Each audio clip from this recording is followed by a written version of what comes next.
அனைவருக்கும் வணக்கம். இந்த வீடியோவில் நம்ம என்ன பார்க்க போகிறோம் அப்படின்னு சொல்லிட்டு கேட்டிங்கன்னா, இங்கிலீஷ் சப்ஜெக்ட்டுக்கான என்னென்ன புக்ஸ் என்னென்ன கைடு அவைலபிள் இருக்குது அப்படின்றத பார்க்க போகிறோம். தென் புக்கை பொறுத்தவரையிலையும் நீங்கள் வந்து பெருசாக கான்சன்ட்ரேஷன் பண்ண தேவையில்லை. இதுக்கு வந்து நீங்கள் கைடு வாங்கினாலே போதும்.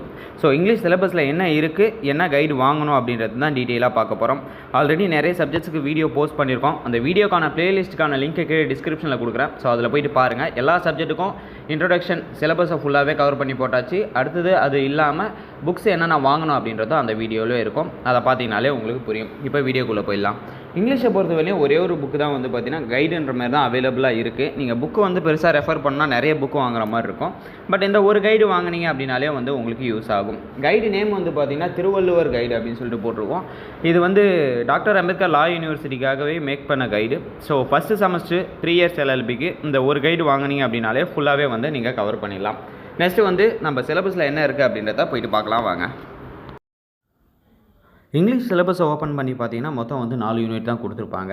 4 யூனிட்டில் வந்து நீங்கள் ஃபஸ்ட்டு இருக்கிற 2 யூனிட்டை கான்சன்ட்ரேஷன் பண்ணிங்கன்னா அப்படின்னாலே நல்ல மார்க் வந்து வாங்கலாம். பாஸ் ஆகிடலாம். ஆல்ரெடி எல்லாருக்குமே தெரிஞ்சிருக்கும். 70 மார்க்குக்கு வந்து 33 மார்க் எடுத்தால் பாஸ் அப்படின்னு சொல்லுவாங்க. ஸோ மீதி 30 மார்க் வந்து பார்த்திங்கன்னா இன்டர்னல் ப்ரொசீஜர்ஸ் அதை பற்றி ஆல்ரெடி நிறையவே சொல்லியிருக்கோம். வீடியோவும் போஸ்ட் பண்ணியிருக்கோம். அது உங்களுக்கு தெரிஞ்சிருக்கும். ஸோ இங்கிலீஷை பொறுத்தவரையும் ஃபஸ்ட் யூனிட்டில் என்ன இருக்கும் அப்படின்னு கேட்டிங்கன்னா ப்ரோஸ் தான். மொத்தம் வந்து 7 டாபிக் கொடுத்துருப்பாங்க. 7 டாபிக்குமே ஸ்டோரி லைன் மாதிரி தான் இருக்கும். ஸோ இதை வந்து 1க்கு 2 வாட்டி படிச்சுக்கிட்டு நீங்கள் அண்டர்ஸ்டாண்ட் பண்ணிக்கிட்டு உங்களுக்கு எழுத தெரிஞ்சுதான் கன்ஃபார்ம் வந்து இதில் பாஸ் ஆகலாம். நீங்கள் கான்சன்ட்ரேஷன் பண்ண வேண்டியது செகண்ட் யூனிட் தான். ரீசன் ஏன்னா இந்த லிங்குஸ்டிக்கில் தான் வந்து பார்த்திங்கன்னா லிங்குஸ்டிக்ஸில் தான் ஃபுல்லாகவே வந்து உங்களுக்கு வந்து எப்படி வந்து அண்டர்ஸ்டாண்ட் பண்ணணும், ஸ்பீக் எப்படி பண்ணணும், தென் வேர்ட்ஸ் வந்து எப்படி உச்சரிப்பு இருக்கும் அப்படின்ற டீட்டெயில்ஸ் எல்லாமே வந்து உள்ள தெளிவாக கொடுத்துருப்பாங்க. ஸோ இந்த 2வது யூனிட்டை பொறுத்தவரையும் நீங்கள் வந்து வவல்ஸ் அண்ட் டிப்டாங்ஸை வந்து எப்படி ப்ரொனவுன்சியேஷன் பண்ணணும், வேர்ட்ஸை எப்படி வந்து சேஞ்ச் பண்ணணும். ஸோ இந்த டீட்டெயில்ஸ் இருக்கும். நீங்கள் யூடியூப்பில் வந்து போட்டு பார்த்தீங்க, ஃபொனட்டிக்ஸ்னு போட்டு பார்த்தீங்கனாலே தெரிஞ்சிருக்கும். ஃபொனட்டிக்ஸ்னு போட்டிங்க அப்படின்னாலே வேர்ட்ஸ் சவுண்ட்ஸ் எப்படி வரும், எப்படி ப்ரொனவுன்சியேஷன் பண்ணணும், எப்படி டிரான்ஸ்லேட் பண்ணணுன்ற டீட்டெயில்ஸ் இருக்கும்.